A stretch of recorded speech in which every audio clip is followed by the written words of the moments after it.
And now, the Lowe Post. Welcome to the Lowe Post podcast. This, Tim MacMahon, this is why we do this job. All the trades, all the transactions, all the rumors, all the smoke screens, that's all cool. That's fun. That gets clicks. That gets listens. But this is about the Larry O'Brien Trophy. This is about the NBA Finals. After almost 2 months, 2 teams left standing. One team has run a gauntlet to get here. The other team has run something else to get here from the always friendly Eastern Conference. But they are here. They have survived. They have advanced. They have some of the best players in the world. And now we get to watch the chess match at the absolute highest level between the Boston Celtics and the Dallas Mavericks. This is the whole point of all of it. The NBA Finals is here. One team expected to be here. One team was in 8th place at the trade deadline when they remade their roster around Luka Doncic and Kyrie Irving, who they acquired at the last trade deadline, before then tanking and getting Derek Lively, who has emerged as, on some nights, maybe overall, the 3rd best Dallas Maverick, the 4th best Dallas Maverick, something in that ballpark. Tim MacMahon, you're not in Boston yet. You're going to be there soon. I'm going to be there soon. Are you ready? Howdy, partner. I am ready to roll. I would say Nico Harrison certainly earned the contract extension that was announced this morning. You knew that was coming. They decided to go ahead and put ink to paper before the finals got started. And, you nailed it. The Celtics, it was really championship or bust for them all season, but certainly finals or bust, right? They were the team that best record, best point differential, historically elite point differential all season long. They were, they were penciled in to the finals long ago, where the Mavericks, obviously, they've got the superstar, the MVP finalist, perennial All-NBA first team player, Luka Doncic. But nobody looked at the Mavericks as a legitimate contender going into this season. There were still, a lot of people had questions. Kyrie, Luka as a tandem. They clicked and they scored a lot last year. They clicked all around this year. But like you said, it wasn't until really that final quarter of the season, after the trade deadline, and then after J. Kidd needed a little bit of time to kind of figure out how the pieces fit, how the rotation fit the best. It wasn't until that final quarter of the season where the Mavericks really morphed into a legitimate contender. That's when the defense, boom, oh, wow, 20-game stretch. The Mavericks are the number 1 defense in the league. Kyrie and Luka have been, one of the best, one of the most dominant clutch duos all season long. A pair of lob threats, all this athleticism around them.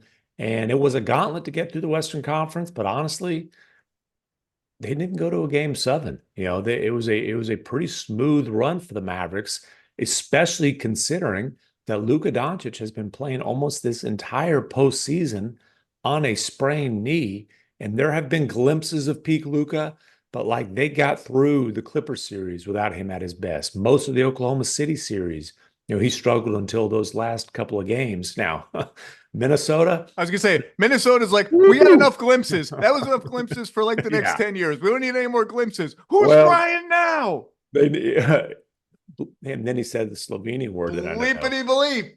Like I said, I know a handful of Slovenian words. I know more than I thought I did. But and they obviously they need that version of Luka going into the finals. If they get that version of Luka, that version of Kyrie that we saw in the Western Conference Finals, and really for a lot of these playoffs, then it's going to be a heck of a series. I want to zoom way out before we get to the nitty-gritty.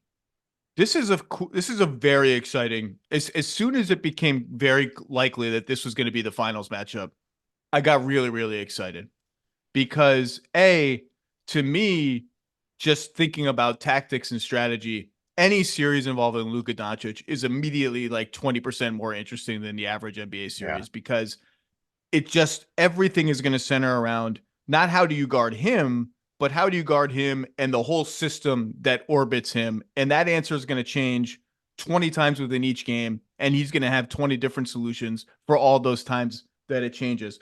But also, when you think about this series, it feels it's a weird dissonance where it feels fresh and new and even a little bit surprising And yet also, like, not that surprising, we almost got this same finals 2 years ago, and we have two of the 6 or 7 at worst best players in the NBA. Jayson Tatum's 26, Luka Doncic is 25.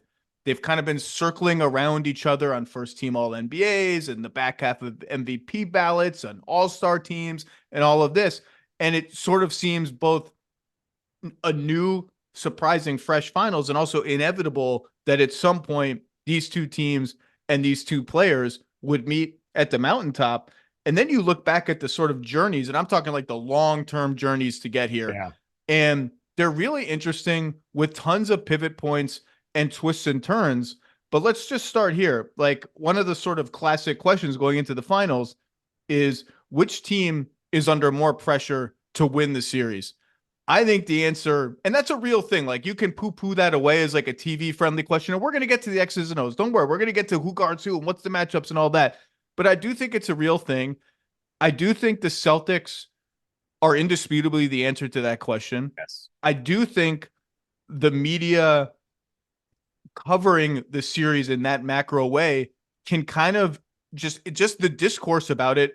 A team like the Celtics has to learn how to deal with it and bat it away. And you have seen, even just recently, Joe Mazzulla completely right, I believe, bristling at the Jaylen Brown, Jayson Tatum coverage, which I just don't really like. Like, whose team is it? Is it Jaylen Brown's team now? Is it Jayson Tatum's team? Who's the guy? And I do think that's a very easy storyline for the media to latch onto. And it can, in the wrong circumstance, create this sort of ill-timed, not, I think division is too strong of a word, but like tension. Why are we talking about this? And when Perk brought it up on TV last week, he said it's Jaylen Brown's team. Jaylen Brown's the guy. I said, okay, so what does that mean, Perk?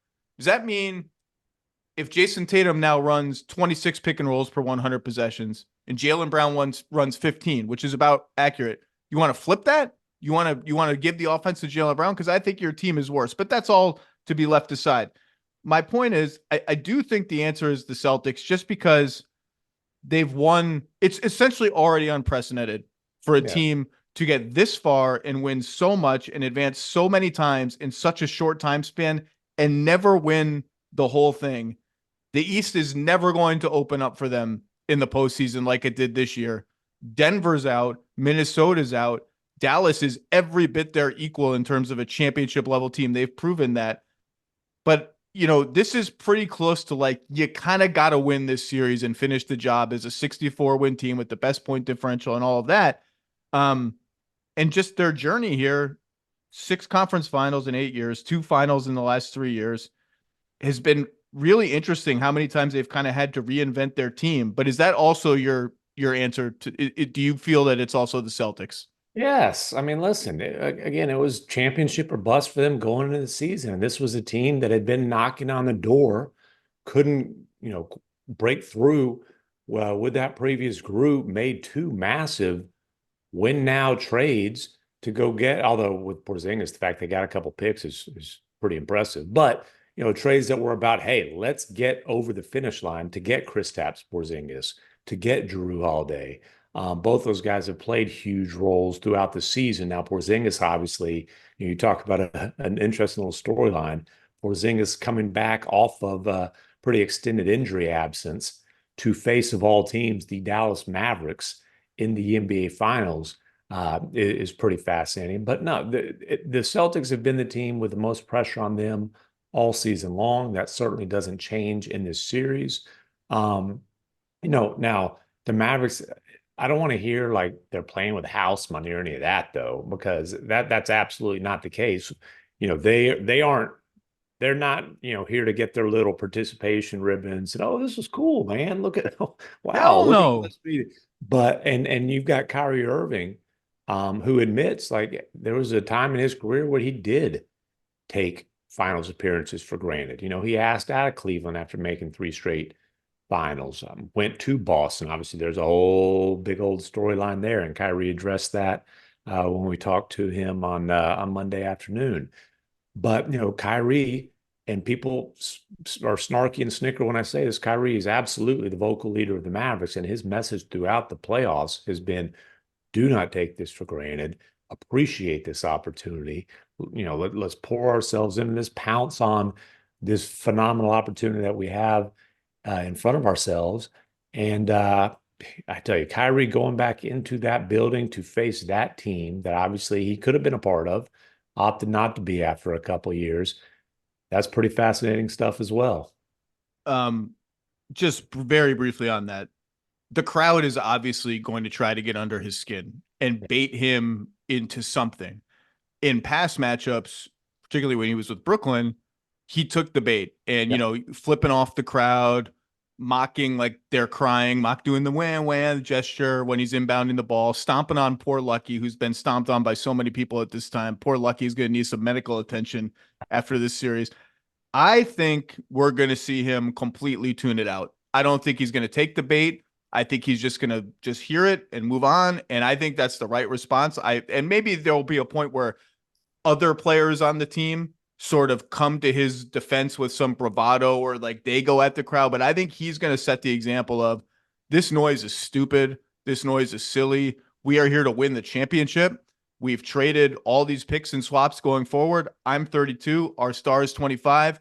We're not playing with house money. They may have more pressure on them because of expectations and previous accomplishments, but there's no guarantee in the Western Conference with the young teams that are rising up. At least one of these aging Lions is going to make some kind of trade this summer to give them one more shot at it.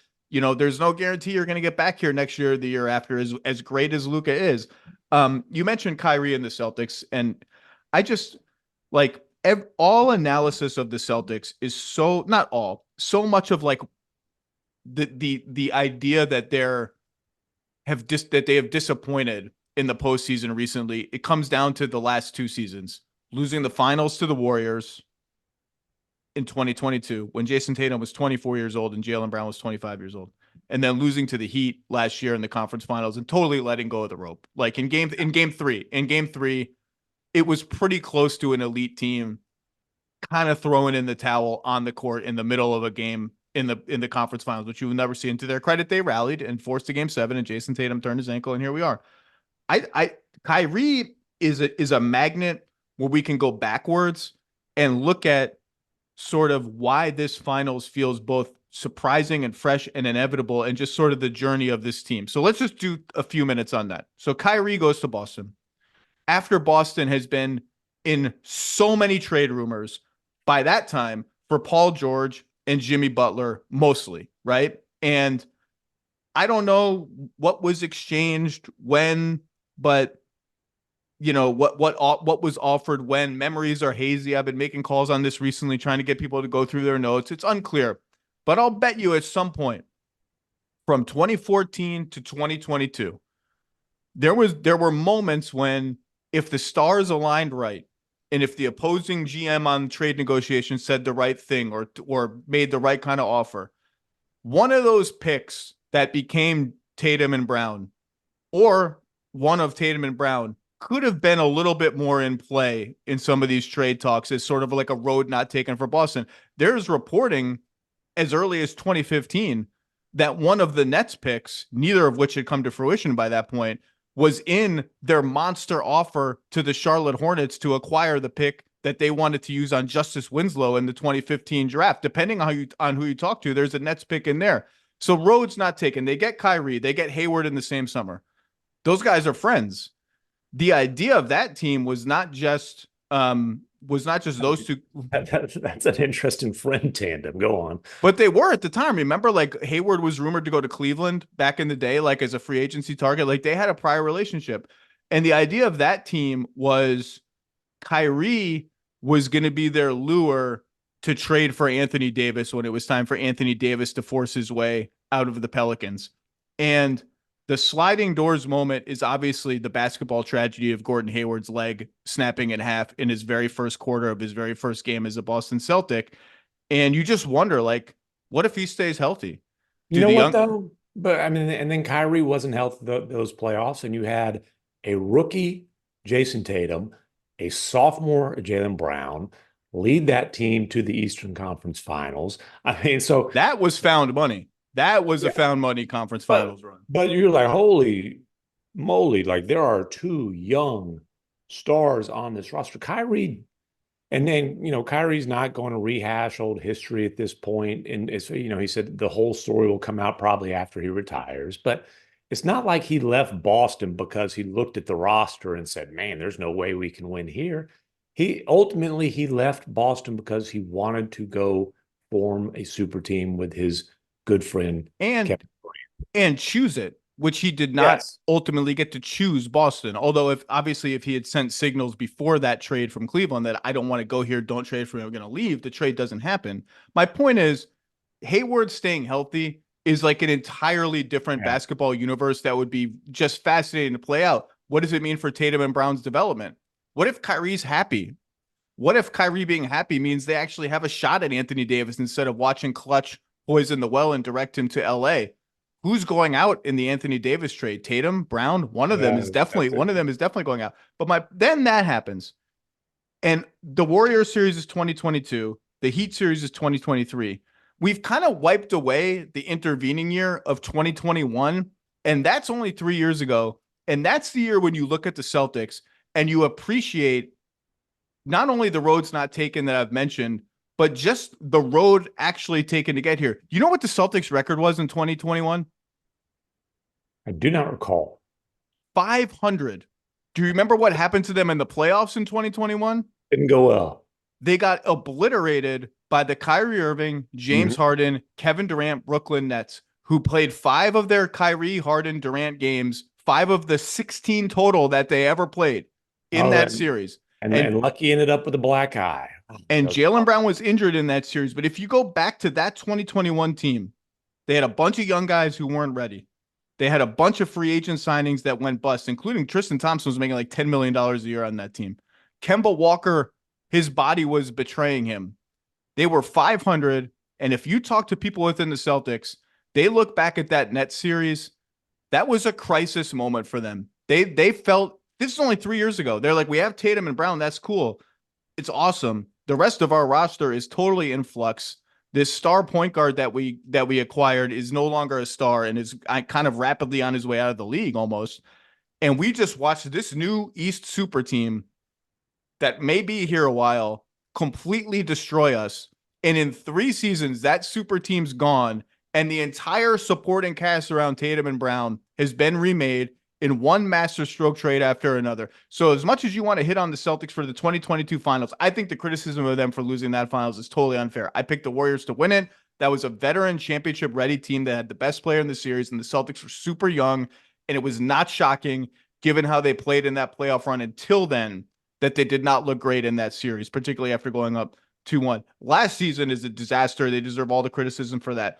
But I like to go back and freeze it at that 2021 moment and just think, and even after that, they could have traded Jaylen Brown for Kevin Durant, and they didn't really even want to go too far into those negotiations. I don't know how far they even got from the Nets perspective, if at all. But that team looked like, we got to reinvent ourselves, and they did. I want you to just talk very briefly the path from the Dallas 2011 title to drafting Luka. Like, if you go back and look at those teams, it's like, oh my God, Tyson Chandler, they let him walk. Then they bring him back. Monte Ellis is involved. Rondo is involved. It's a disaster. They have like a glorious Monte Ellis offense for a hot second, and then they acquire Rondo, and it ruins everything. Dirk is looking around like, why is the whole team changing around me every year? And you look at their roster the year before they forgot about the Chandler Parsons max contract. Well, I was going to say, GM tenure. The DeAndre Jordan kidnapping, Wes Matthews gets 4 years, 80 million or whatever it is. Chandler Parsons is maxed out. They whiff on Darren Williams and then get him when he's washed up. They whiff on Dwight Howard and never get him. It's like just this. And then they punt on the draft every year, either whiffing picks or trading down or trading out. You look at the roster before they draft Luka. You just look at the 17-18 Mavs roster, and it's like, oh my God, it's this motley crew of old guys, random guys, overpaid free agents, not a single young player of any consequence on the team. The team is somehow bad. That Luka trade was an earthquake when it happened. It's even more of an earthquake when you look at it in retrospect. The team was like going absolutely nowhere until they got him. And then they have the Porzingis detour, and now they're here. And you just have to sit back and really zoom way out sometimes and appreciate the journeys, the luck, the skill that is required for two teams to reach this place, even though it seems like inevitable that they would, given Luka and Tatum. The journeys are just so crazy. I mean, you lose Brunson for nothing, but no, you go back to the last championship team, and it was an aging roster, right? You had Jay Kidd in his late 30s, Dirk's in his, what was he, 32 at the time, I believe. And they traded a bunch of stuff for Kidd. Like, you trade your future for your present and you win a title. That's how it's supposed to go. They wanted to, and by the way, that was a surprising run. That's a team that had been bounced from the first round almost every year since that 06 finals run. I believe they got to the second round one time in that span. So, and then it was, did you read the CBA? Mark Cuban, smartest man in the room. That new CBA came out and he knew more than everybody. He couldn't keep that roster together because you know what? He was the smartest man in the room. He read the CBA and he was the coolest owner ever to exist in the NBA. So free agents were going to flock to play for him. And he was going to be able to sign that Chris Paul, Dwight Howard duo. That was the ultimate plan when they broke up that title team. Well, Chris Paul got traded to the Clippers, never really hit the free agent market. Dwight Howard got traded to the Lakers. The Mavs did make a run at him a year later, but he moseyed on down to Houston instead. Sometimes the moves that you don't make work out pretty well for you, by the way. You remember the Darren Williams thing where Darren Williams was kind of the consolation prize, but then Cuban decided he didn't really want him. So while the Mavs were pitching Darren Williams, in New York and free agency, Cuban's on the other coast at Shark Tank, filming Shark Tank. Oh, that's right. It was basically, and then Dirk was like, "I'm never going to watch Shark Tank ever for the rest of my life. I'm so mad." And then Cuban, like months later, basically was like, "I did that because I didn't want the guy," and then years later signed him for a fraction of the middle. But it was, they were in on Melo, like it was, they tried to get in on LeBron. Before the decision, and it was like swing and miss at star free agent after star free agent after star free agent. Monte Ellis was like a, later in free agency, nobody really wants this guy, we'll take him type of thing. And then he was the leading scorer on the best team during that span, the team that took the Spurs to 7. Remember when Vince Carter hit the tippy toe corner three to win a game? Then there was the Chandler Parsons, Mark Cuban bromance, which you are the chief chronicler of that bromance. My guy Parsons, and I can't lie, Parsons was really, really good to me. He's a big media star now, and he was on his show. And he was talking about how, they don't like KP in Dallas. They're going to boo KP. And I'm like, bro, like the KP left on a lot better terms than you did, my man. Well, and in that span, they did not win a playoff series again for a long, long time. And Zach, I started covering multiple teams in the Western Conference in a desperate attempt to create some level of job security for myself, because I was like, being the beat writer of the mediocre Mavs or ESPN is not something that's going to allow me to feed my family for years to come. I remember Cuban, that's when the great banning occurred. And Cuban, that is why I was banned, because Cuban was mad that I wasn't just the Mavericks beat writer. I was expanding to cover other teams. And I missed Harrison Barnes' debut. He's involved as a free agent signing that was like kind of good, and then was like, why is he here? What does he do? I don't know. Harrison Barnes was here for like years. So I missed Harrison Barnes' debut with the Mavs, and Cuban had told me, like, we had talked off to the side. He told me he was going to do this, and I was like, we had a man-to-man conversation that wasn't contentious. Just I strongly agreed with what he was doing. I told him, you're really putting me in a bad spot, and he basically was like, I got to do what I got to do. So I covered the Grizzlies Timberwolves season opener is what I covered, because that's when we thought Minnesota was going to be a thing with Wiggins and Towns, that group. And then I was also hopping on the Grizzlies. I woke up the next morning to a Mark Cuban. I mean, it was like an old Blog Maverick post in length, but it was an email just ranting and raving about the whole thing, telling us why ESPN was going to be banned from the American Airlines Center. And I'm telling you, like, all the head honchos at Disney and ESPN were on that thing. I just remember looking at that going, oh, Lord have mercy. This ain't good. It wasn't Cyberdust. Was it just a regular email? It was a good old fashioned regular old email. And it My was a point long, is this. I kept scrolling. But And no, to then their that's when that year, and then really the next year is when Cuban came to the harsh realization. He would always say, the worst thing you can do in the NBA is be on the mediocrity treadmill. And he came to the harsh realization of, damn it, that's exactly where we are. And the Mavs kind of half tanked that year, late in the season. And then the next year was a pretty strong tankapalooza. I mean, to the point where he bragged about it on Dr. J's podcast and got fined $600,000. And if you remember, they were lined up, I believe, to be third in the lottery. They were third in the lottery odds, and they got bounced. The Mavericks have literally never moved up in the lottery, and there have been several times where they moved back, including like the Shaq draft. They got bumped back a couple of spots. And I remember Dirk tweeted something like, of course, and that's why they had to make the trade to move up to get Luka and give up the next year's first round pick. Ended up being Cam Reddish. I think everybody's in Dallas is okay with that.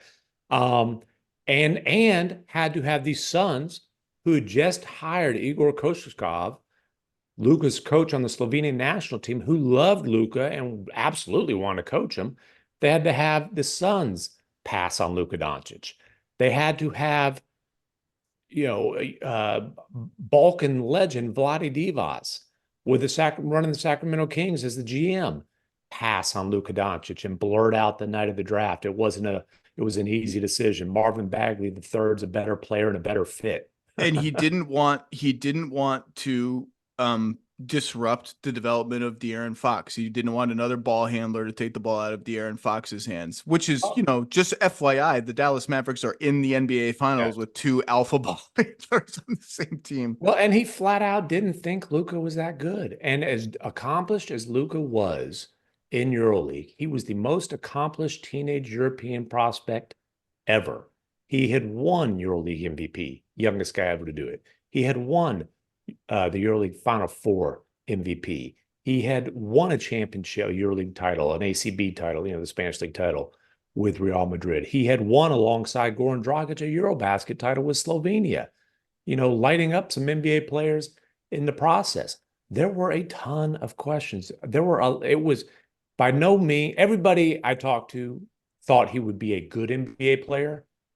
It was a very mixed bag as far as people who really believed he would be a superstar in the NBA. It was a very mixed bag of people who believed he could be a point guard in the NBA. Well, he's not athletic, and there were questions about his work habits, his discipline. Honestly, and some of the discipline questions in terms of diet conditioning, like those have come to fruition. He's still that damn good.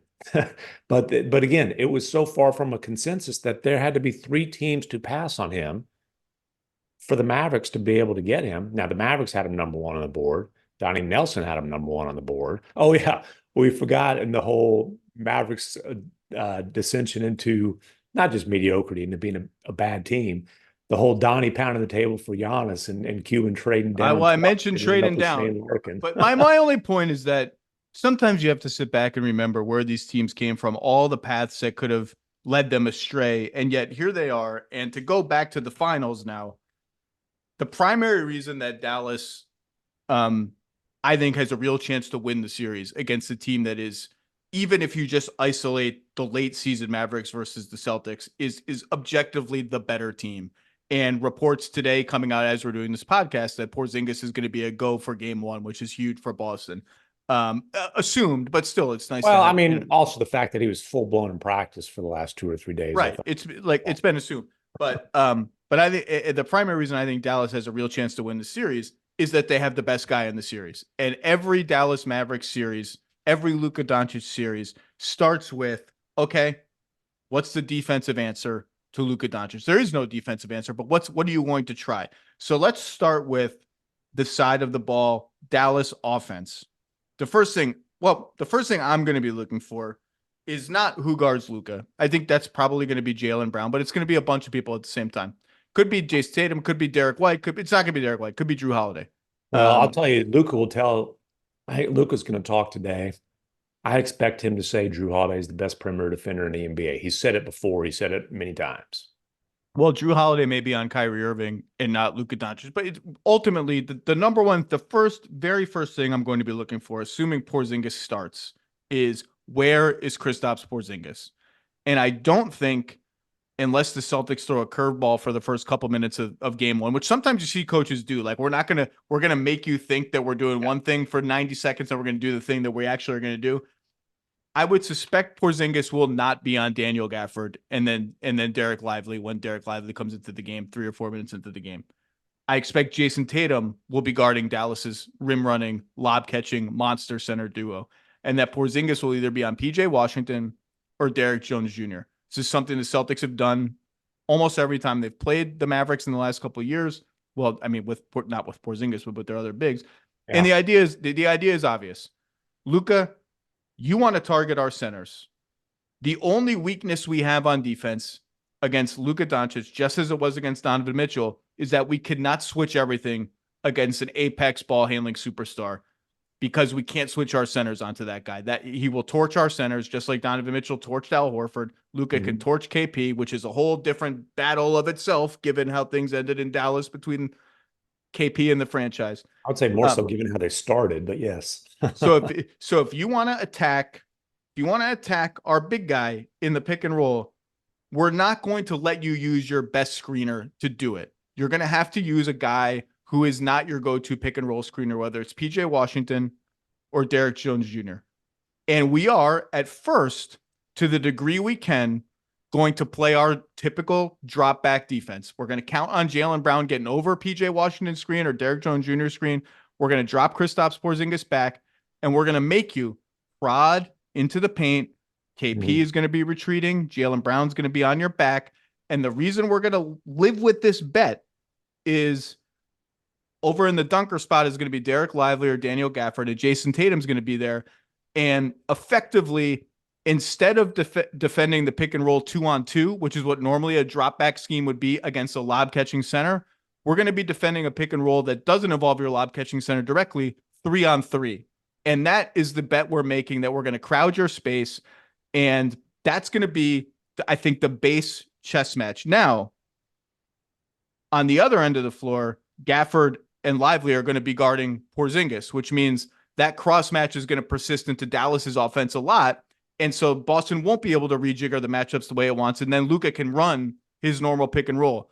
But even when Boston gets the matchups it wants, the battle is going to be fascinating, because if it's PJ Washington screening, he can pop out for threes.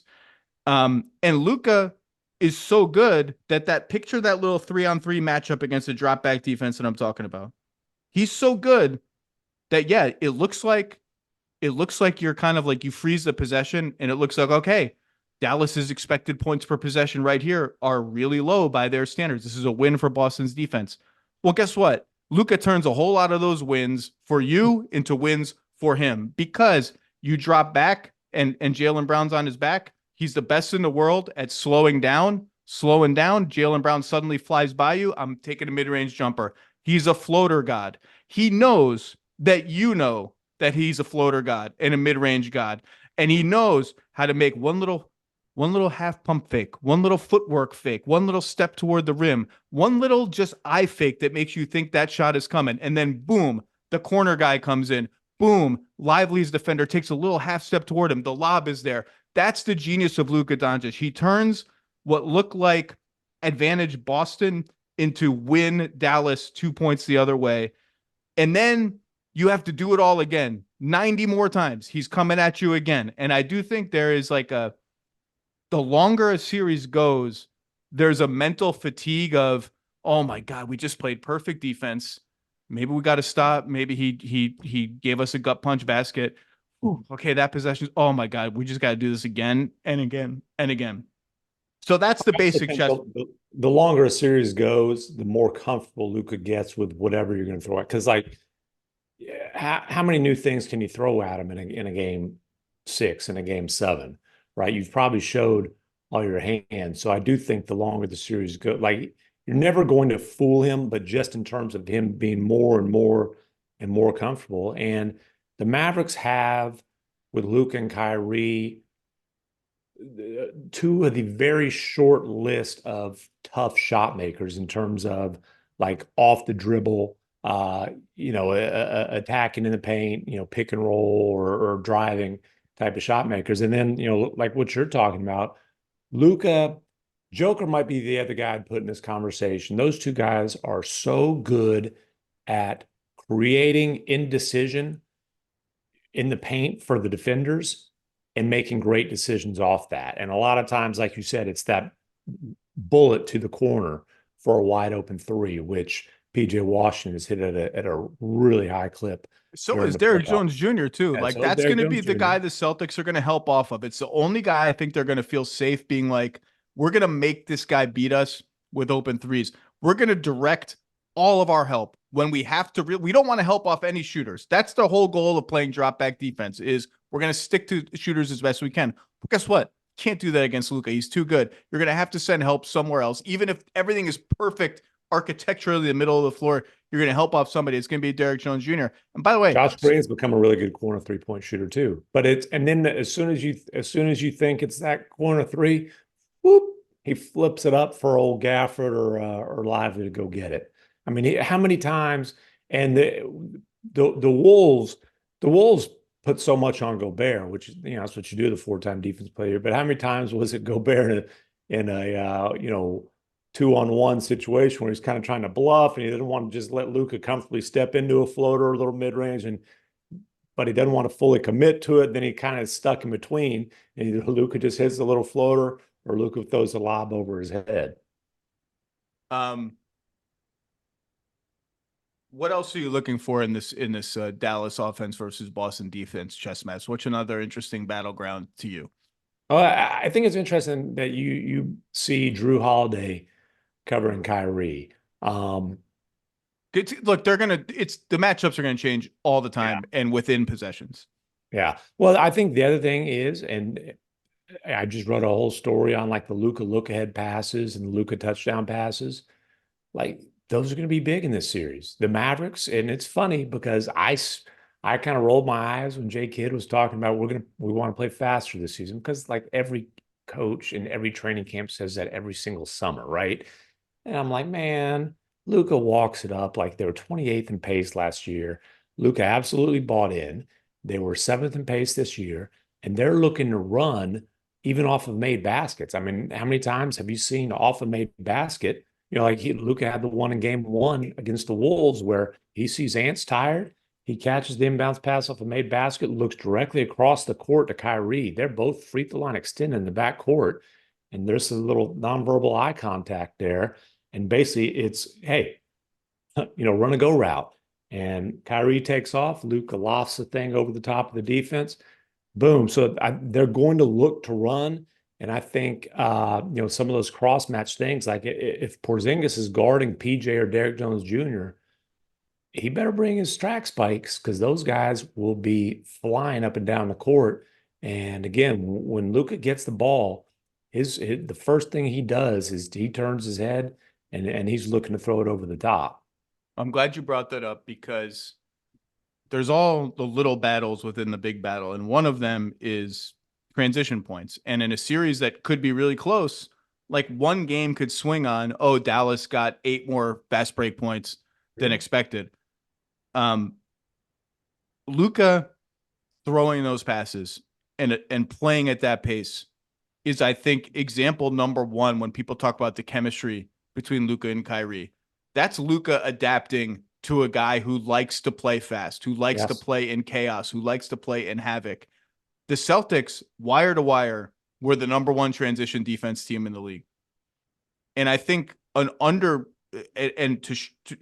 show how the two halves of the court, although we're separating them now, are never discrete. They always interact.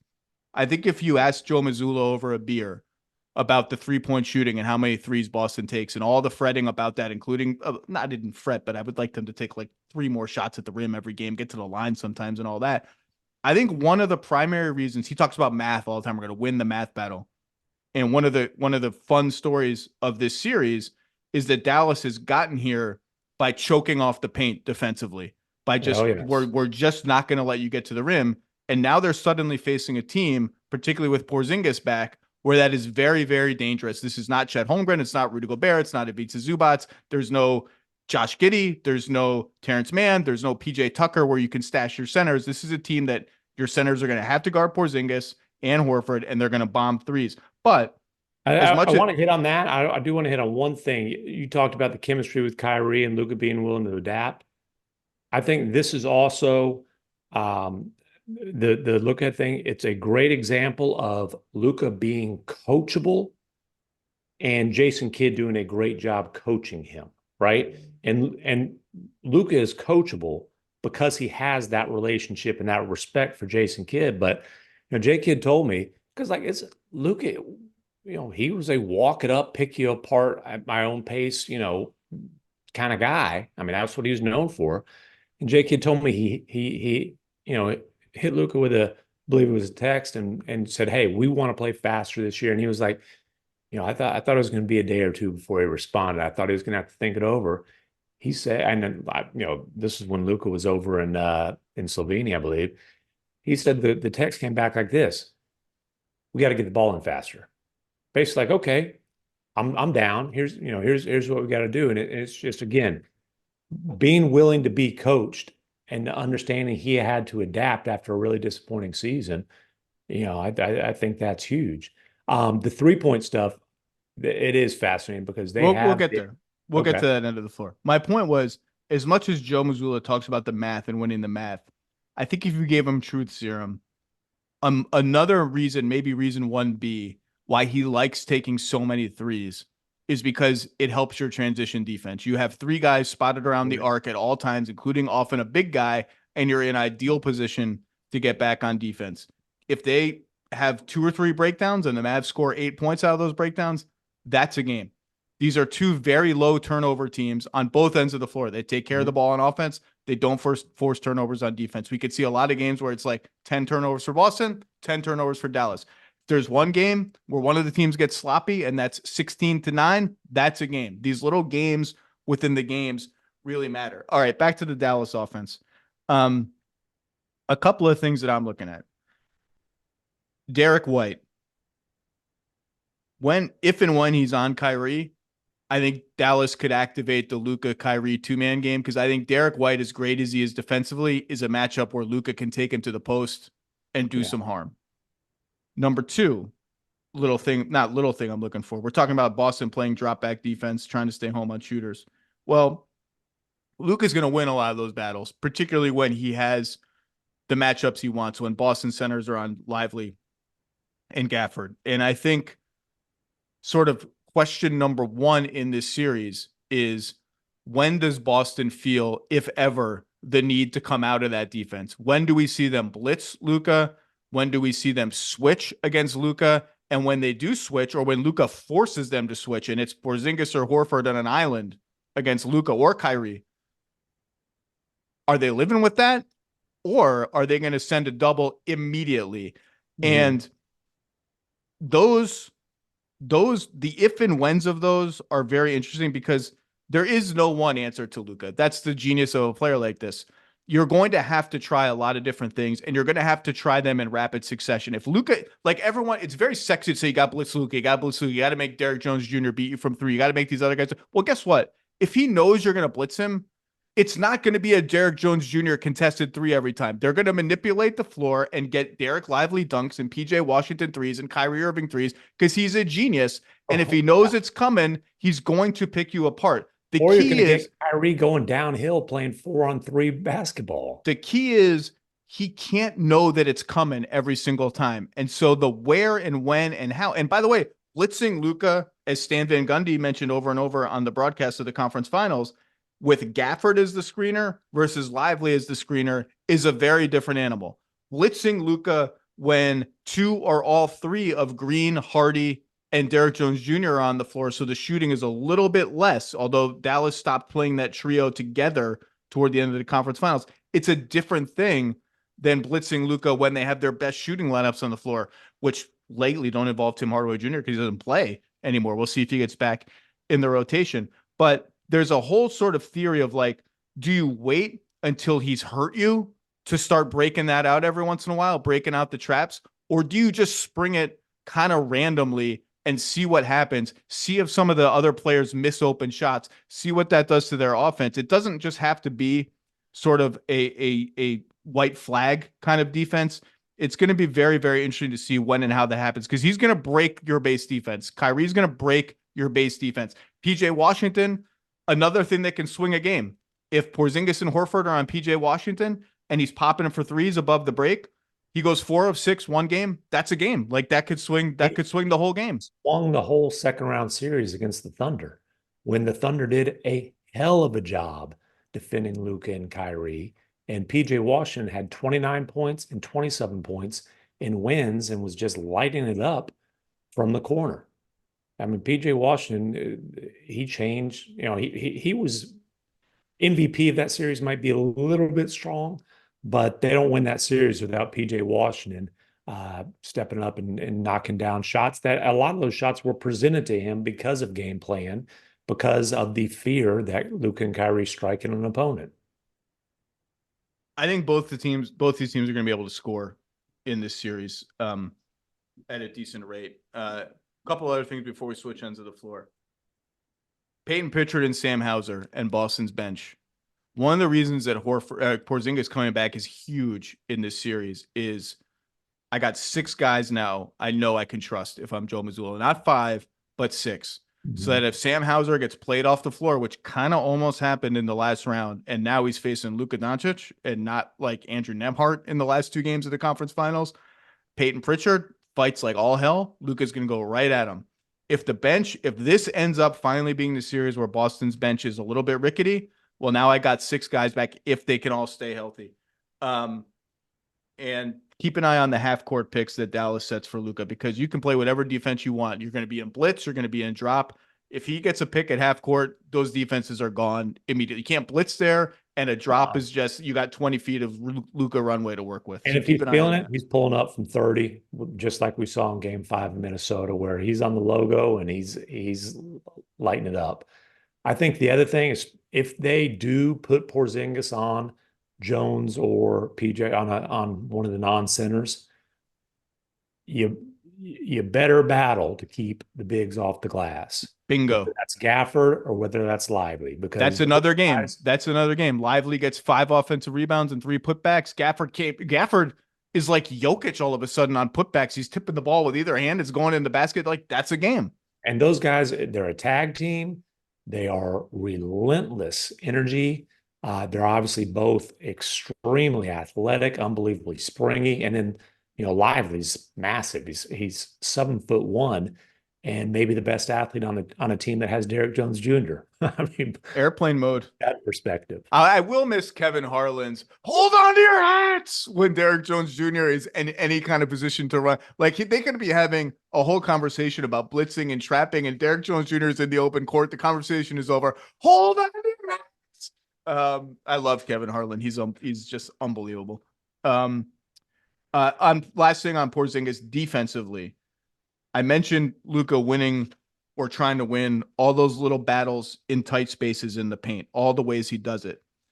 The lobs and the floaters are just a little different with Porzingis at 7'3" versus Horford at 6'10" or 6'11" or whatever Horford is listed as. They just get a little harder. And I wrote this last week. Boston's opponents are shooting 71% at the rim in the playoffs. That would have been like disastrously bad from a defensive perspective. And a lot of that is that Porzingis hasn't been. Now, they haven't gotten to the rim at all because Boston switches and takes all your good stuff away. But that little marginal difference is a big deal. All right, you want to switch ends of the floor? Let's do it. Boston's offense against the Mavs defense, much improved defense. Where would you like to start here? Well, I mean, you have to start with Tatum and Brown. And I, my guess is that they will put Derek Jones Jr. on Brown. Now, he usually gets the toughest defensive assignment, but I just think with Tatum's size, that he might be better suited to defend Brown, which would probably put PJ Washington on Tatum.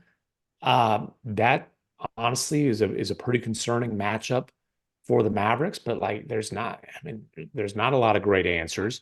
And then the other thing obviously is you nailed it as far as the Mavericks. What they've done throughout the playoffs is they have packed the paint as well as any team.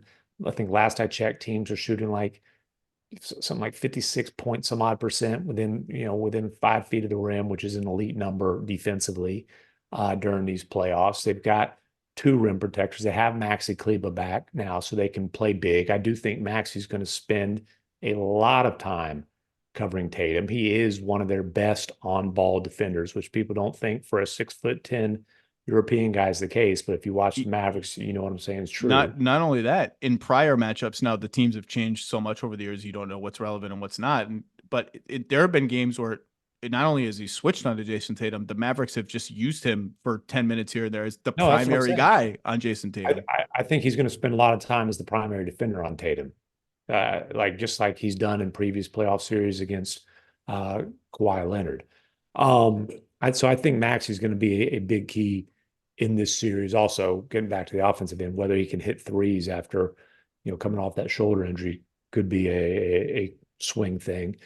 And then so the challenge here for their bigs is going to obviously be defending out on the perimeter. And I think that's a much bigger challenge for Gafford than it is for Lively.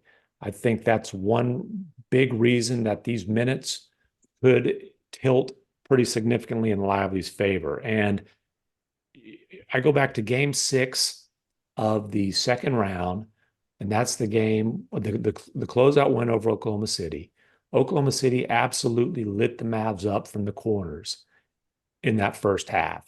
You remember Lively checked in pretty early in the third quarter, played the rest of the game, ended up being plus 26 in 30 minutes in that game. Had a double-double. Joined, I think it was David Robinson and Magic Johnson as the only players in the last 40 years or whatever to have only rookies to have double-doubles in closeout wins. But the Mavericks spent a lot of that second half basically zoned up where Lively is in the paint, but he's getting from corner to corner. And his ability at 7'1" to protect the paint and cover that much ground to be able to contest threes in the corner is remarkable. I called it a one-man zone. He was playing a one-man zone within Dallas's man-to-man defense. That's exactly what he was doing. And that changed the entire game. Obviously, people are looking at the rebounding and the energy, but them being able to zone up with him and have him basically like, hey, Lively, you've got baseline to baseline. And he did it in a closeout game against a team that was, it ain't like Giddey was out there most of the second half. They had corner 3-point shooters. So I just think Lively's going to play a massive role in this series because of his ability to cover so much ground. And I thought the most under-discussed, overlooked play in the Western Conference Finals, you might be able to guess where I'm going with this. You're a basketball nerd. It was one single play? You're asking me to pick out one single play from a 5-game series? I'm talking about Lively here, so I thought you might get it. No, Game go. 2. And it was overshadowed by what happened right afterwards, which was Luka's ridiculous. Hey, he went right for the first time all playoffs, maybe all season, on a step back for a game winner over a 7-foot, 4-time defensive player of the year. The play right before that, Lively got switched on to Ant, and he is one-on-one in space. A 7'1" rookie, one-on-one in space against one of the most dynamic attackers in the league. And Lively sat down and handled his business. Ant couldn't create anything on him, and ends up just, picking the ball up at the free throw line, pivot. He's got nothing, and he tosses the ball out of bounds. Instead of the Wolves being able to take advantage of what you might thought was a mismatch, and make it in a 2-possession game, essentially sealing the win. Lively made an unbelievable defensive play against an all NBA guard and gave Luka a chance to win it on the next possession. Point is, this kid can, he can guard on the perimeter. He can, he can stay in front of really, really dynamic off dribble attackers. He's a good switch defender already, and you nailed a critical battleground in this series. I think he's going to switch more than he ever has before against Boston, because Boston's whole thing is our centers, we move around the floor on defense. Your centers are going to have to guard Porzingis and Horford, because you can't put them on Tatum and Brown. You can't put them on Derek White. You might want to think you could put them on Drew Holiday. That hasn't worked for any teams that have tried it. And I think the Mavs are going to switch a lot defensively and try to keep Boston in the mud. Try to see if Boston's going to settle for contested twos. Try to keep Boston 3-point attempts down to the degree that anybody can, and switching is a way to do that. But you have to be able to switch with Porzingis to do it. And I think Lively, when he's on Porzingis, will do some of that. Now, I think it's tough for Gafford. I think Lively is Lively can do it. And that's why Kleba at center, although they don't really want to play that way now that they have Gafford and Lively, I do think we're going to see a game where that is not just a white flag move by them, but an ace in the hole. Let's try this. Kleba makes a 3 or 2, and we ride with this for a little bit and switch everything on defense. I think we're going to see a game or a quarter where that happens. Now, this is all you got Porzingis for 2 reasons. Number one, when Boston is running all of its other stuff, which we'll talk about, which is aiming Tatum and Brown at Luka and Kyrie and playing 1-on-1 out of that, or playing in 4-on-3 out of that.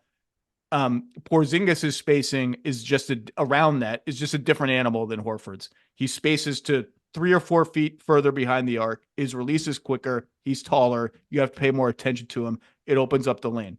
He can impact the game without touching the ball, which he hated to hear when he was in Dallas. Yeah, but he wanted to do it now. But what he wanted to do in Dallas was post up more. And if Derek Lively is going to switch here and there, that's what is unlocked for Boston. That's another reason they got Porzingis here. And Porzingis was an elite post-up player all year. And one of the reasons he was an elite post-up player is that when he got guards and wings on him, he didn't just catch the ball 17 feet from the rim, turn, and settle for that shot. Sometimes he did. All he did in Dallas, by the way. Sometimes he did, and he can make that shot. But more than ever this season, he said, you know what? I get it. I get the assignment. I'm going to take a dribble. I'm going to spin. I'm going to burrow. I'm going to hit you with an elbow. And then I'm going to be an arm away from the basket. And that is when I can finish. And I think this series for Boston, to go back to the stakes for them, is the ultimate test for their offense. That was number 1 in the league. That was number 1 ever. And that everyone has questions about, okay, when a team tries to bog you down, are you going to take the bait and get bogged down in the shots they want you to take?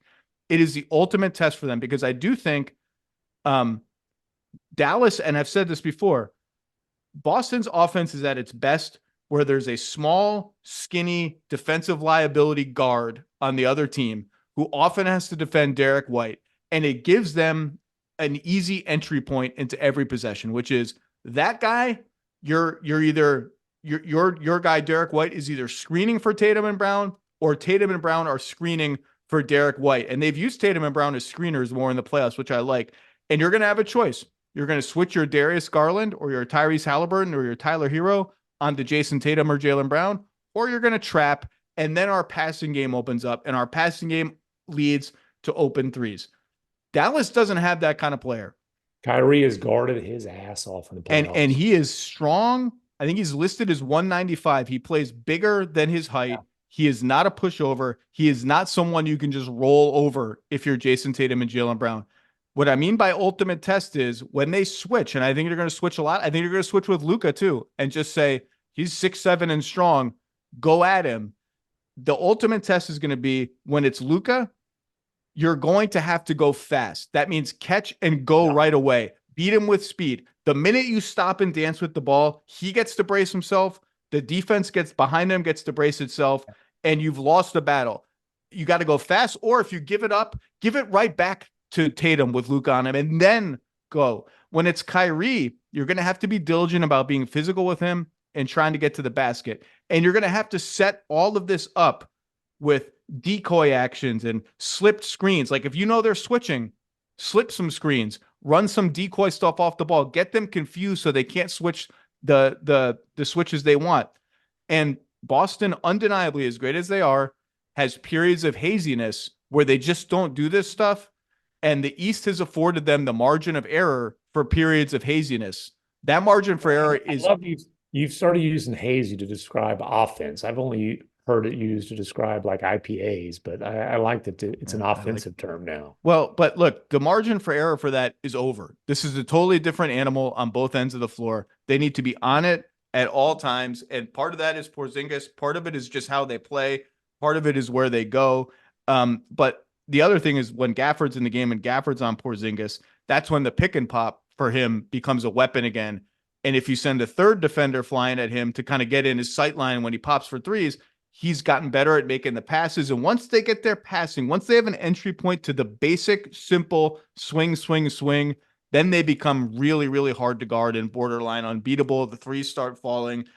And I think this is the series where they need Porzingis, because if they have him, I think they have just enough spacing and answers to Dallas's defense. And if they have a limited version of him, I'm not sure that they do.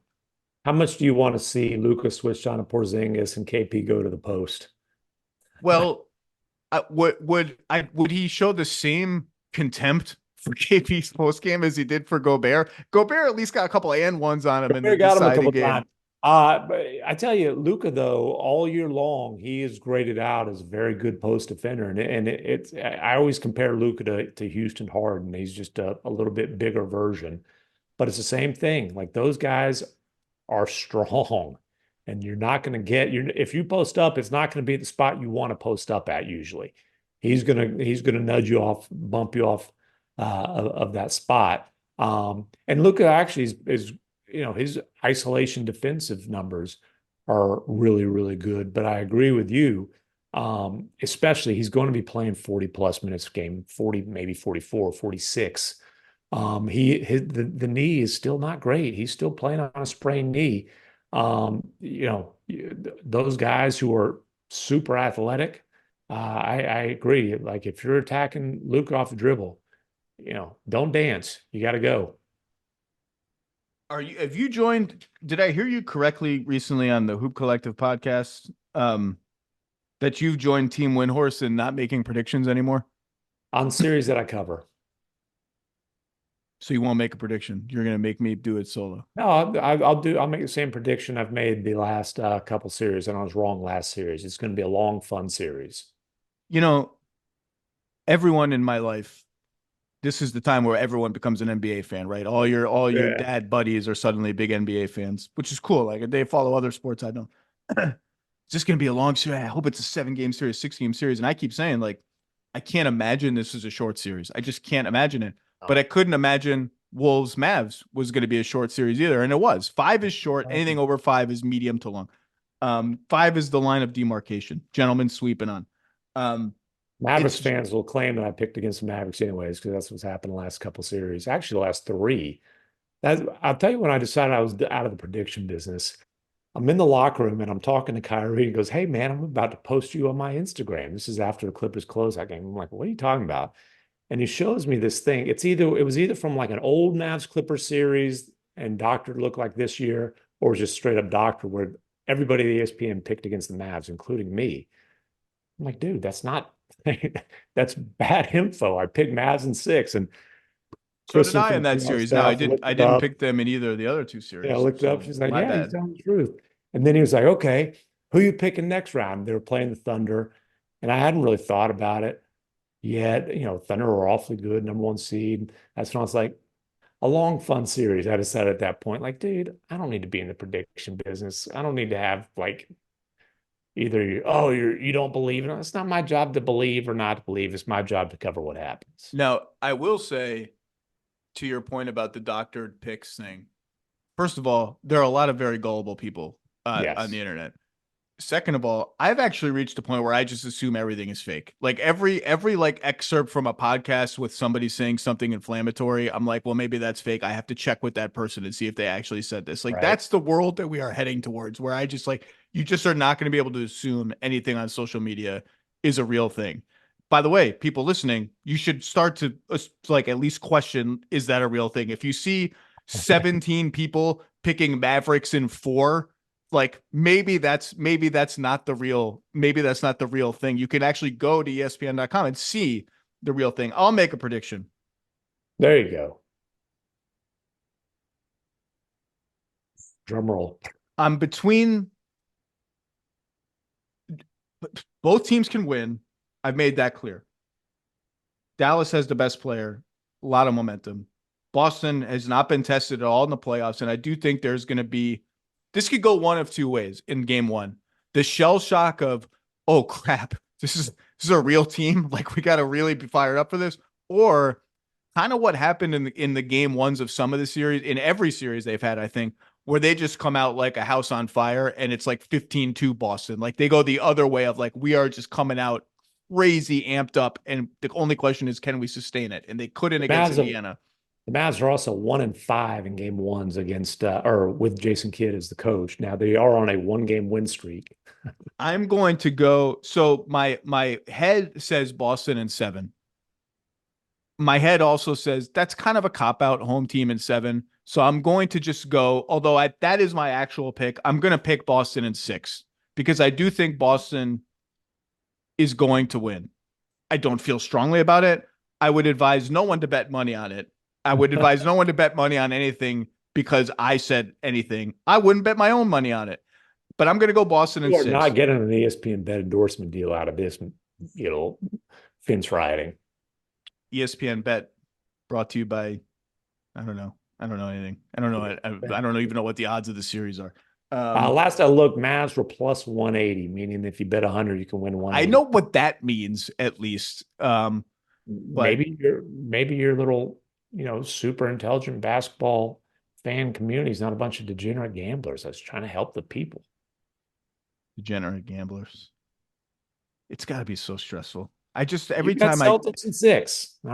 Every time I gamble, I'm like, this is just, and I lose. There was a time when I only bet on football, and I literally only bet like $5 or $10 a game. I may have told this story before. This is like 20 years ago. Me and my college buddies used to get together every summer. None of us had any money. I mean, I was like a high school teacher making nothing.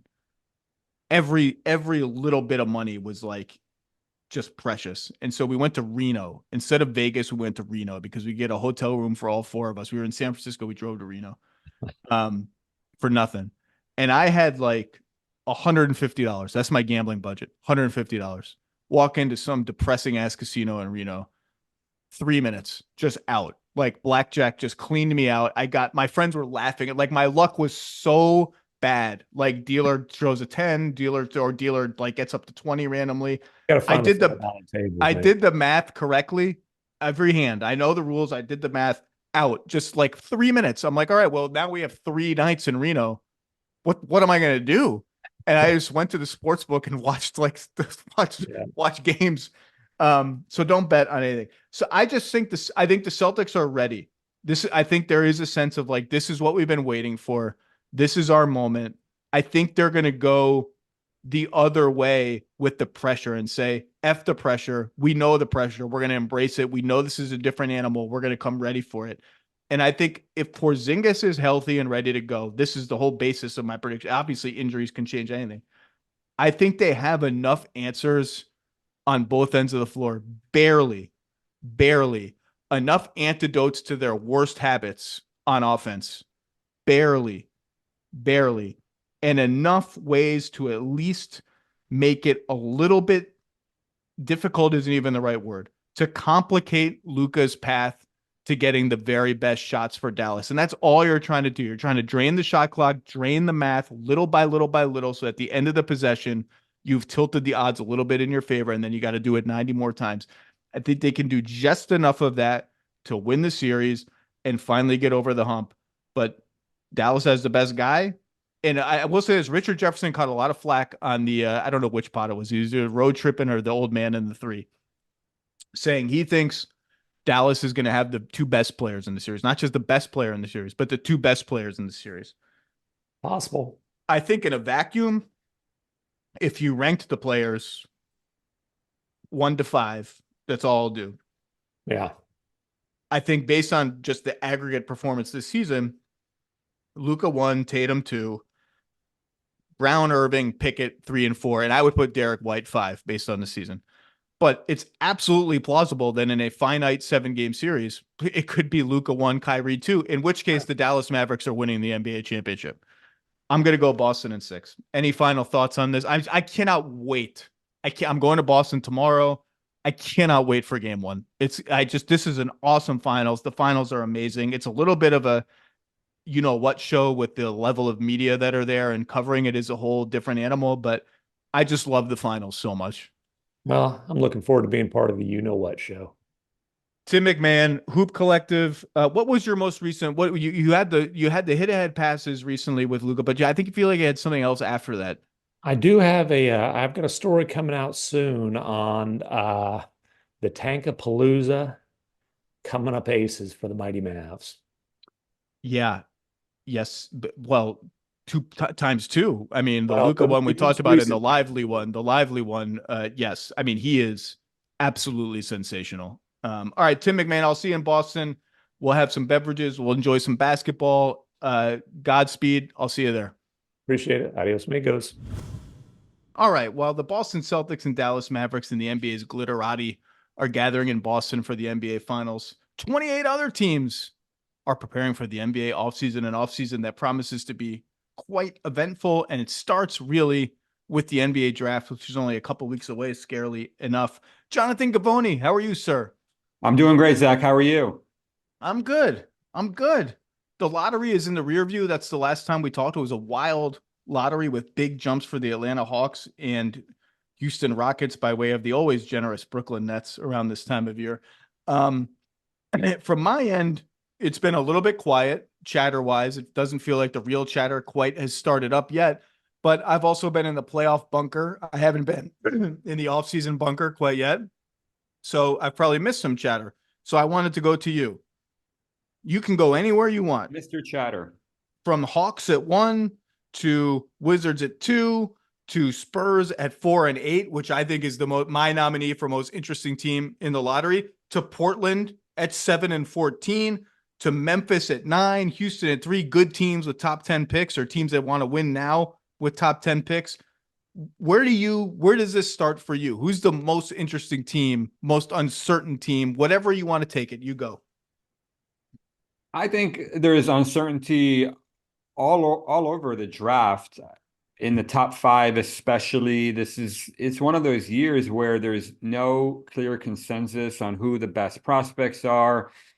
And, it's just really weird the way that the lottery played out with, some of these teams jumping up, Atlanta from 10 to 1, Houston moving up. I mean, these teams were not really expecting to be drafting this high. And so, especially Atlanta, I think this kicks off this really long process for them where it's like, wow, we're drafting with number 1. This is amazing. And then it's holy shit, now we actually have to decide who to take number 1. And it's not one of those years where it's like, okay, Victor at the top, boom, done. Or Anthony Davis, LeBron, whatever, Zion.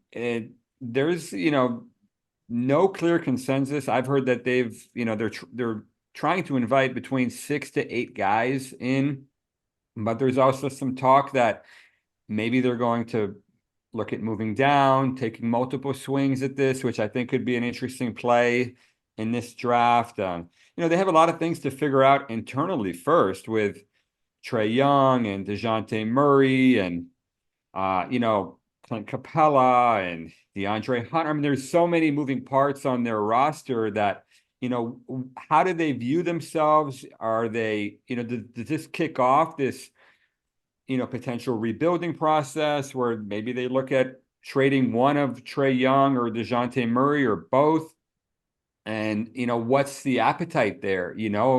First of all, in the front office, and then with the coaching staff, ownership, there's going to be a lot of voices there in terms of which direction they should head in, and which is normal. I mean, every NBA team goes through that process for, where are we at, where do things stand, and where are we going to be, and how do we view it? And I've been told that it's going to take them time to figure out this process and sift through the options, figure out, what to do. And I've been saying all along, even from, our very first mock draft in February of 2023, we said something like, this might be a draft where we don't know who the number one pick is until Adam Silver steps to the podium and announces the pick, which is rare. We saw that, a couple years ago with Paolo Banchero, Chet Holmgren, Jabari Smith, but usually who the number one pick is going to be. What the top 5 is going to look like, and we really have no clue. Part of that is, one of the guys, the top, Zachary Rizachet, just finished his season. Instead of coming over here to start his pre-draft process, workouts, and, getting ready for interviews, and he had to fly from France to Italy. The NBA is doing a combine over there in Treviso. And so that's where he's going to be doing measurements and athletic testing and his medical shooting drills. The NBA is compelling all these players to participate in all of these combine activities. And the timing really kind of sucks for a lot of these guys because, Zachary Rizachet has played 75 games this year. I'm sure the last thing he wanted to do is fly to Venice, take a, drive down to Treviso and, shoot by himself in an empty gym and do interviews with, I doubt it's even like GMs or executive level people over there. So I think this is going to be an extended process, and, so it's going to be very interesting to see how it plays out. So I've used the lull between the conference finals and the finals and some of the days between games to start making these calls. And everyone is like, no one has any idea what Atlanta's going to do. Everyone just tells me it's too early. Atlanta doesn't know what Atlanta's going to do. Nothing has really started yet. To your point about the chaos at the top of the draft, I believe your latest mock has Klingon going 7 to Portland. And even in writing that, you say this feels like crazy low for a guy who has been mocked anywhere from 1, 2, 3, 4 for a long time. I have had a lot of teams tell me the early intel is that is his absolute floor, that if he's there at 7, Portland is taking him. Now, who knows if that's true or not, but that to me is indicative of the kind of chaos at the top. But you have a little interesting tidbit in there on Klingon and Portland, and you say Chicago and Memphis, and even the Blazers, if they have to, may be interested in trading up in the draft to get Klingon specifically. Can you elaborate on that a bit? That was a little interesting one. Yeah, so we have Donovan Klingon ranked number 3 on our big board. You can make a case for him as high as the second best prospect or even the number 1 prospect. I've heard that Atlanta likes Donovan Klingon. Quinn Snyder especially likes Donovan Klingon. And so, Atlanta had, I think, one of the worst defenses in the NBA the past few years. And one great way to fix that is to draft a guy with a 9'7" standing reach who is, the best shot blocker in this draft, who, anchored a national championship defense the past 2 years. So Donovan Klingon, his issue is, I don't know how much of an issue it is, but you look at the teams drafting 3, Houston, they have Alperen Şengün. 4, San Antonio, they have Wembanyama. 5, Detroit, they have Jalen Duren. And 6, Charlotte, this is dicey, but Mark Williams, apparently they really like him in Charlotte. And so the idea that he might fall to 7 isn't implausible. And with that said, in a draft like this, where the cost of moving up or getting into that top 5 isn't as high as in a normal draft, that is when you could see teams like Portland, like Chicago, like Memphis saying, okay, let's package our pick 7, 9, or 11, put something, on top of that and move in to get Donovan Klingon before another team goes and gets him, because Donovan Klingon has a lot of fans around the NBA, not just in those 3 front offices. And so I could see him being a guy that teams try to move up to get. Memphis at 9 is an interesting one. They do desperately need a big, and one way or another, they're going to get a big. It just might be free agency. We'll just see what we can get for a minimum contract. They'll always be bigs. The one thing I would not expect Memphis to do is trade out of the draft unless they're getting somebody really, really good by doing so. Because I do think they value the sustainability of like our team's about to get really expensive. Having a guy on a rookie contract, even a mid-sized to big one like the number 9 pick, could be valuable to us. I mean, they're one of the teams that you hear likes this draft. And there's been this narrative out there. It's like this draft stinks. And you should just light your pick on fire. It's a complete waste of time. There are a lot of teams around the NBA who really like this draft. And it's outside of the top 5 where teams especially like this draft. And so I've heard Memphis are a team that maybe, could look to move down possibly as well and get multiple picks, maybe target, like a Devin Carter or a Johnny Furphy, guys like that, guards, wings. That's what they need, and so they need shooting and they need a big. So if the cost isn't that high on draft night, a team like Memphis or others, I expect them to be opportunistic. And that's where I can see a lot of trades materializing because every team kind of values this draft differently. I mean, with the second apron and all these rules that people like Bobby Marks understand a lot better than me, there's going to be a lot of movement. Teams need to do stuff to clean up their salary sheets. I do like the idea of lighting a draft pick on fire is a fun image. Like I do like the idea of Adam Silver with the number 9 pick, the Memphis Grizzlies pass. We'd like it would be we'd great like if to he actually we'd like to lit the pick on pass fire. Yeah. Pass. Minnesota Vikings did that one year. All right, let's talk Spurs. 4 and 8. Obviously, they have the generational prospect, not even a prospect, just a guy who might be a good bet to make an all NBA team in his second year in Victor Wembanyama.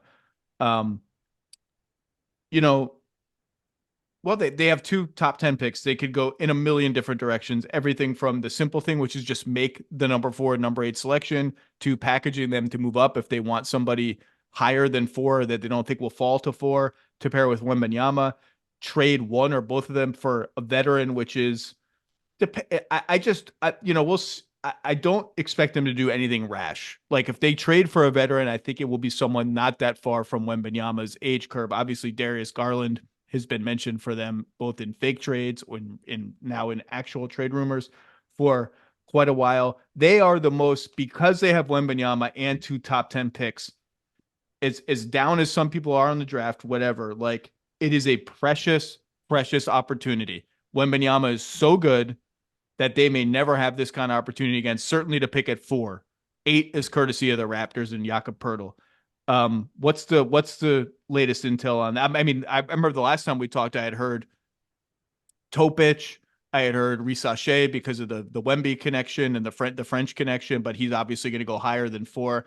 Reed Shepherd is a name now that I've heard a lot with them and just as shooting, but is he going to get to 4? What's the intel there?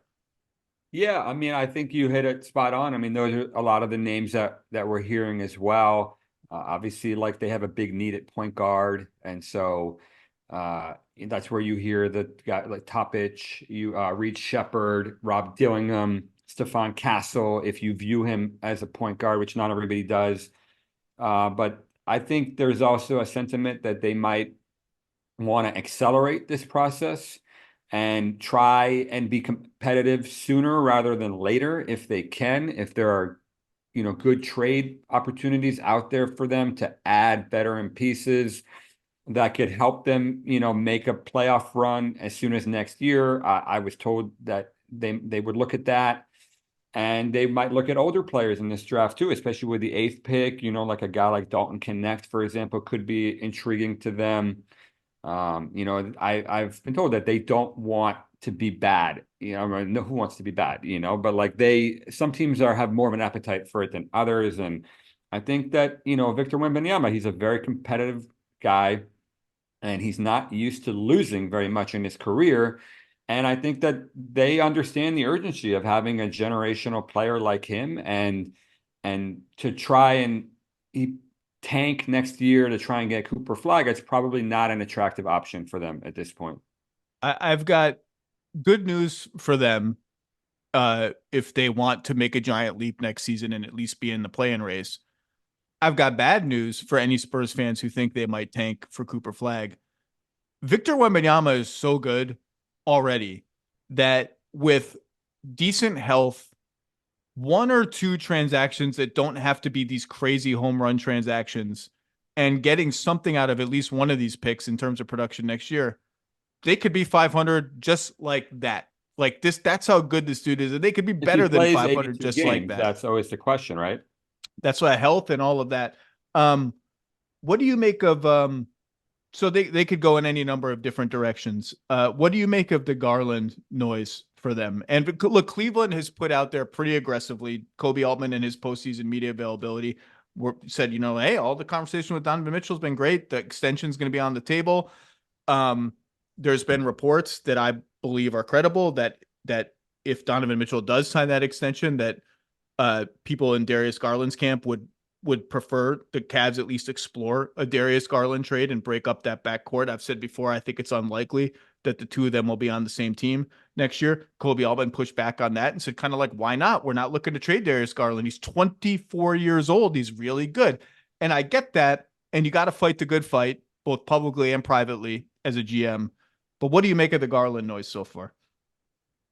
I mean, I buy the noise on one hand because I understand why Darius Garland would want to have his own team. I mean, he was an all-star level player, and he's really young and he's really talented. And there's just a real scarcity of players like him around the NBA who are at that age and can shoot and can play make and are high character. So Darius Garland is going to have a big market if Cleveland decides to shop him around, which I don't think they are going to, because he has, I believe, 4 more years on his contract, including this upcoming season. And so what is their rush to trade him? And so the Spurs come to them and say, hey, we'll give you Keldon Johnson and the 4th pick for Darius Garland.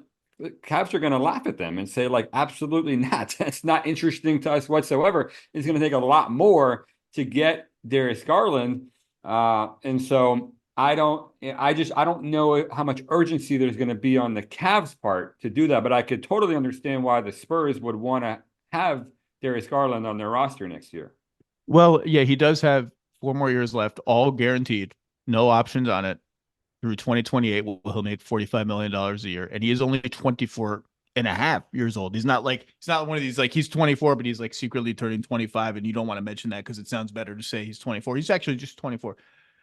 And talk about a team that has a lot of margin to absorb a weaker defensive player on the perimeter. Wembanyama is like playing with 2 big man defenders. It's like an extra defender. So you can absorb a lot of weakness at the top. I love Darius Garland as I guess buy low is not the right word because he's not going to be on the trade block for low, according to what you're saying. But I would love the fit there in San Antonio. And I get what Cleveland is doing. I get it. Like, it does feel like nothing can there will be one big first domino that drops somewhere in the NBA as the draft approaches or on draft day. Maybe it's in Cleveland. Maybe it's word about Donovan Mitchell's extension. Maybe it's in Miami. Maybe it's in wherever. Like maybe it's intel on who might actually take Philly's cap space. Maybe Domino. it's in Brooklyn, maybe it's in Atlanta, What's Brooklyn? Tell me about Brooklyn. I mean, I don't have any intel here, but like I heard Joe Tsai's press conference where he talked about, being patient and, rebuilding and the buzzwords that you at times hear, but this is a team that doesn't have their picks. And there's a team in Houston that does own Brooklyn's picks.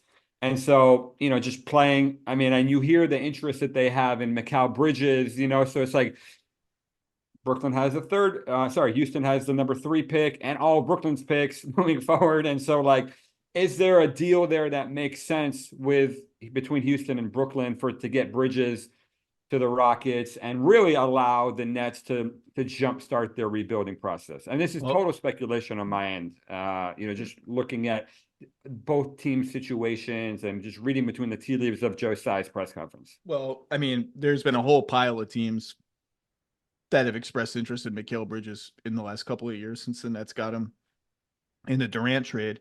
Memphis, of course, made a monster offer right off the bat. Woj reported that at the trade deadline, the trade deadline that Durant got moved. And let's put it this way. I don't think any of the teams that have expressed interest in Mikal Bridges have kind of like closed the book on that. I think the Nets understand who the teams are and that interest remains open.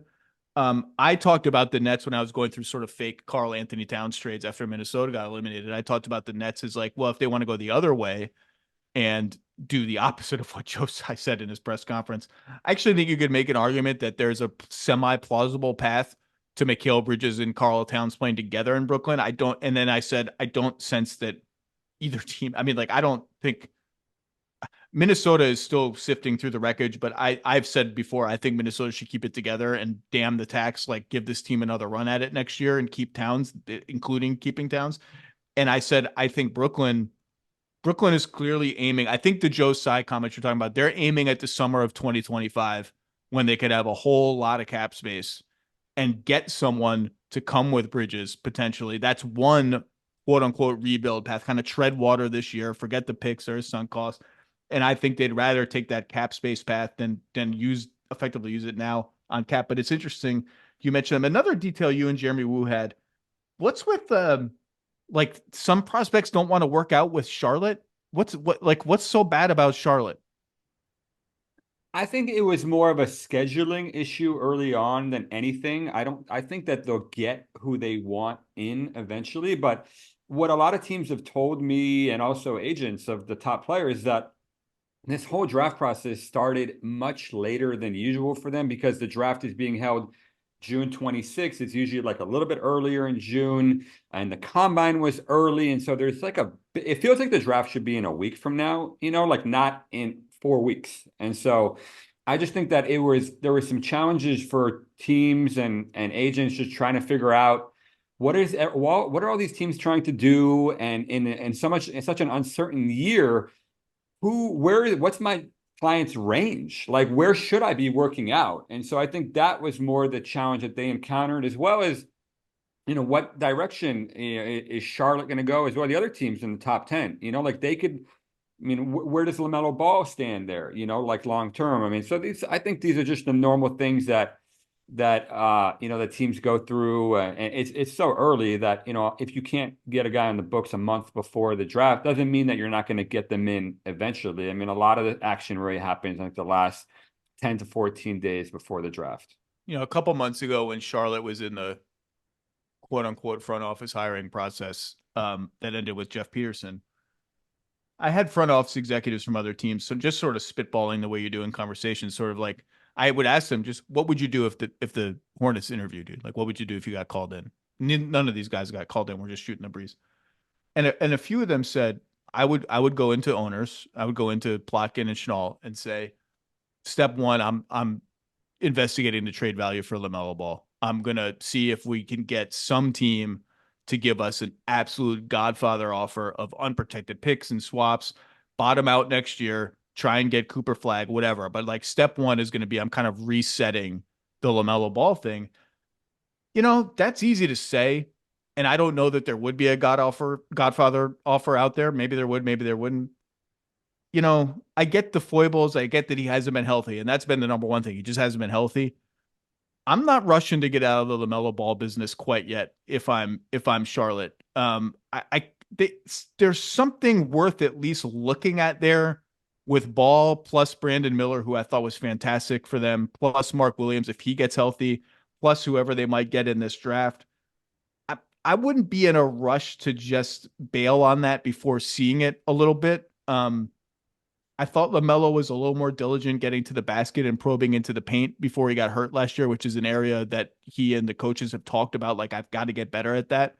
That struck me as interesting, and I'm glad to hear it's more of a scheduling issue, because if I were a certain kind of player, that situation would kind of be appealing to me. I maybe there are guys who just think, well, LaMelo is just going to have the ball all the time, and I don't want to be like one of the LaMelo-ettes. But with Miller there, it's an interesting situation. I would want to play with LaMelo Ball. I mean, like, he's one of the best passers in the NBA, and he's only 22 years old. He's younger than Dalton Connect, who is going to be a top 10 pick in this draft. And so, I mean, the issue with LaMelo is like, what exactly is his value? Because he's only played in 58 games the last 2 years. And so, like, I don't know that the Hornets really know what they have in LaMelo Ball yet. And so I would expect that, they go into this season with him and Brandon Miller, and we pray that he's healthy this year and really try and get a better feel for where does he stand and how does he fit in. And I mean, because like you said, I mean, we just talked about Darius Garland, how hard it is to get a young point guard that you could build around. LaMelo Ball is 6'7", and I was gonna say, what the difference between LaMelo Ball and like a lot of these young point guards are? He's gigantic. He's Luka's height. He's not Luka's Exactly. strength and bulk, but Yeah. he's that big. That's a huge deal. Yeah, and he can really shoot. So 6'7", shoots the shit out of it, can really pass. 22 years old. If the Hornets ever decide to explore the market for LaMelo Ball, which I don't expect them to anytime soon, he's going to have a lot of value on the trade market. People are going to be very interested in him. Last question, open-ended, like a couple of things that have happened newsy wise. You have a tidbit in your mock draft about the Kings at 13 potentially wanting to move their pick. We have had the New Orleans Pelicans officially defer the Lakers pick to next season, so the Lakers will be picking at 17. I thought that was the no-brainer smart move for New Orleans once the season felt like it did, to kind of short the Lakers next season, even though they could make a trade in the offseason. Any team in the top 20 or otherwise, I mean, the Knicks have 2 picks in the mid-20s back-to-back. Is there any team that you've heard interesting stuff about that we haven't talked about? I mean, yeah, I mean, the Lakers will be obviously an interesting one just because they're at such a crossroads, with, LeBron James and Anthony Davis. And I mean, they need to get good fast. And the West is so tough right now that how do they get there? How do they find that third star? What is the value of the 17th pick of Austin Reeves, Max Christie? Like what does that net you in a trade? And so, I mean, that's going to be a big one, obviously, for us to follow. I mean, I'm interested to see what Oklahoma City does at 12. I mean, the most promising roster in the NBA. They have, they own every draft pick from here until 2050. They could literally do anything they want on draft night, but they've got so much talent already. They've got, guys who are really talented that can't even get on the floor for them. And so, what do they do with the 12th pick? And, do they try and, accelerate their pathway to contending for a championship by, trying to trade for veterans or packaging picks or whatever it might be? And so, I mean, Oklahoma City is always an interesting one to follow on draft night. No, it's hard to know, connecting the draft to the offseason, the free agency offseason. It's hard to know, particularly Oklahoma City, what's real and what's not real. But there have been reports out there about Hartenstein being on their radar as a free agent. I've heard the same thing, but it's all sort of like scuttlebutt going around the league. That would be an interesting fit. And Hartenstein's getting paid, like whether it's by the Knicks or somebody else, like that dude is getting paid starting center money. I thought that because of his passing ability, he can fit in a lot of different places. He's an interesting name to watch in a free agency class that is not that deep in top tier talent. I mean, he took less money to go to the Knicks on the first go around. So I'm not sure that they're going to be ready to let him go anytime soon. I mean, why can't the Knicks just empty give him a blank check and say, like, you need $100 million? Sure, here's $100 million. I mean, they're trying to win a championship. I agree with you. And given that Mitchell Robinson's health always seems to be in flux, like you can't, I don't think, pencil like, oh, we'll just have Mitchell Robinson play 30 minutes a game all season.